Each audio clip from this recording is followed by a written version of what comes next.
I'm here in beautiful downtown Los Angeles, California, and today I'm going to be attending a sperm race, the first of its kind anywhere on Earth. If it sounds ridiculous, it's because it is. I don't really know what this is gonna be like. I tried my ass off to get media access for this event, and I was denied. But I did get a discount code that made tickets $5. I sent that code to everybody I knew, and I have a bunch of people coming. And I got invited to the after party as well. So we're gonna see what it's like. This whole thing is pretty ridiculous, and I'll tell you more about it, at least what I know about it, later on. But first, let's get there. So I got there about an hour early, and it was really just me and these other two guys in line for most of that time while all the influencers showed up and slowly trickled in. It was a lot of VIPs and staff and press. They ended up letting us in pretty late.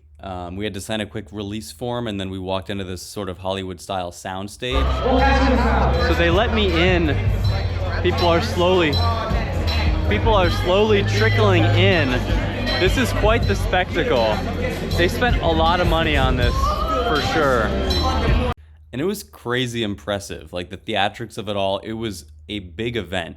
ESPN 8, the Ocho vibes was kind of what was happening here. And I was having a good time. Until they actually really started the event and the people came out and they started interviewing, and it kind of just went all downhill from there. Trained your swimmers. Before I go any further, I want to explain who's behind all this, because it's this 17-year-old kid named Eric Zhu. And he's been sort of a spectacle over the past couple of years as a teenager who manages to secure venture capital interest and funding. And, you know, he's a CEO or a CFO of some kind of multi-million-dollar company. I don't exactly know what's true and what's false and what's exaggerated, but clearly he knows how to work social media and to get interest and to influence things. And that's how he was able to get all the funding to put on this massive event. And to me, at least, it was extremely clear what this event was, which was an excuse to gamble. That's all it was. These sperm athletes had the Polymarket logo on their jerseys. And if you don't know, Polymarket is an online betting site where people bet hundreds of thousands of dollars on this sperm race, which is absolutely insane to me because they're doing this under the guise of raising awareness for men's fertility issues, which may be true. Maybe you can do multiple things at once, but it just seems a bit ridiculous. It's a spectacle, right? The idea is to get news and social media attention and to grow this beast so that way more money can get injected into this and people can pocket more and more. And look, I'm not an idiot, okay? I knew what I was getting into when I bought a ticket for an event called sperm racing. So what I was really excited about was to watch the sperm actually race. But before the race started, Ty Dolla $ign came out. Okay, anyways, time to race. I'm just gonna let you watch a clip of the racing.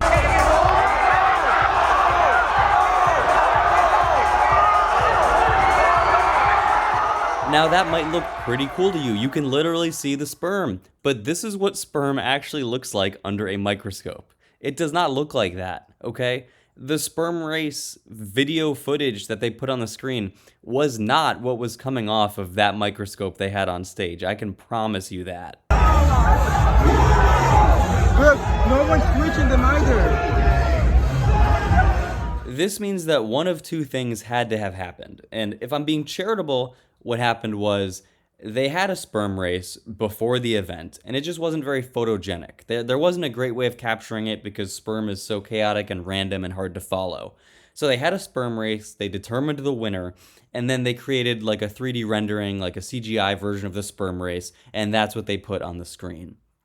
In which case, they already knew what happened. This was already still predetermined. We were just watching a video. This is equivalent to a slot machine, if we're being generous, but at least slot machines have some kind of randomness. Like, somebody rendered that video and had the ability to bet on this event, which is insane. And that's the charitable option. The uncharitable one is that they didn't care who won. It was all rigged from the beginning. It was a complete ruse and a total farce, and they exploited everybody, including the media, which is reporting positively on this as if it's some kind of charitable event. As far as I'm aware, there was no kind of charitable contribution or donation to men's fertility. It was just an awareness campaign, which is better than nothing. But come on, this is ridiculous. If they want to make this an event, they have to find a way to do it live, okay? It has to be like horse racing. That's the closest equivalent. And if you've ever been to the horse races, those horses are actually racing. You are not watching a 3D depiction on a screen of what the horses did last week. So I just cannot support this in good conscience. This is the dumbest thing I've attended in my life, an event like this. It is so stupid. I cannot express how disappointed I was that I did not get to see Sperm race at the world's first sperm race. They should not be allowed to call it that, but I'm just ranting at this point. Yeah, I don't know. Maybe I have the facts wrong. I'm uploading this video a day after. Maybe there's some kind of longer story, and I would be happy because I think this could be fun. If they did it in a way that was authentic, it could be fun. But right now, it just seems like wasting venture capitalist money. These weird crypto adjacent bro teenagers are exploiting somebody, and it feels like it was me because I paid $5 to get in, which, by the way, there were people in that crowd who paid $40. $40 was the general admission price. Anyways, I'll get off my soapbox. Let me know what you guys think. I have a hard time believing anybody thought this was cool unless they made money off of it, but I could be wrong.